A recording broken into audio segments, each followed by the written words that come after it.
اعوذ باللہ من الشیطان الرجیم بسم اللہ الرحمن الرحیم الم تر الی الذین اوتوا نصیبا من الکتاب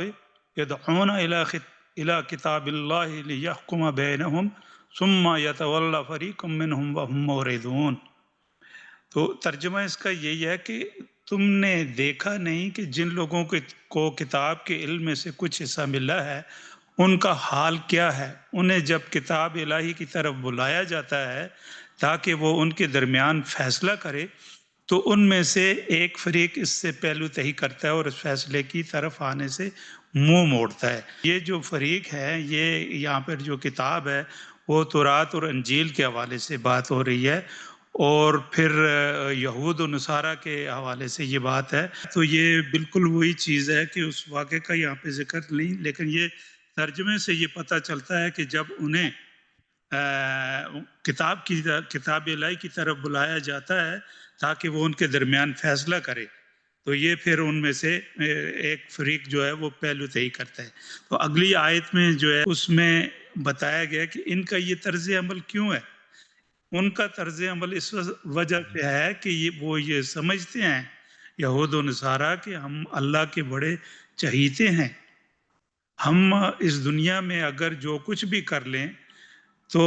ہمیں آخرت ذالک بانہم قالوا لن تمسنا النار،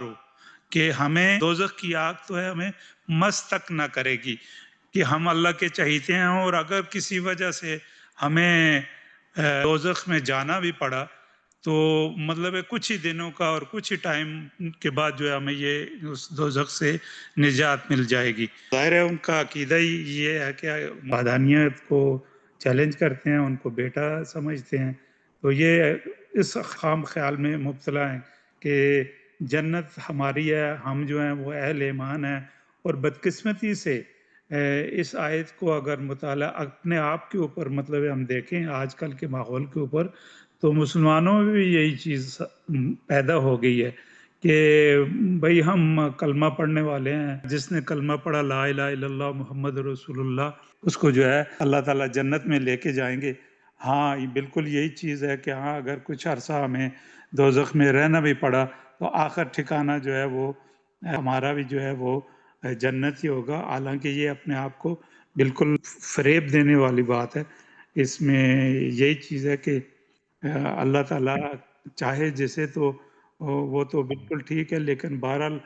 جو حکم اللہ تعالیٰ کے ماننے والے ہیں، یہ جو احکام اللہ پاک نے نازل کیے ہیں ان کے اوپر جو ہے وہ سختی سے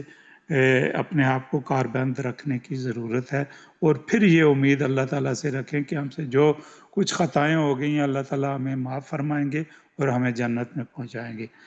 ہمارے ساتھ جڑے رہنے کے لیے ہمارا چینل سبسکرائب کریں۔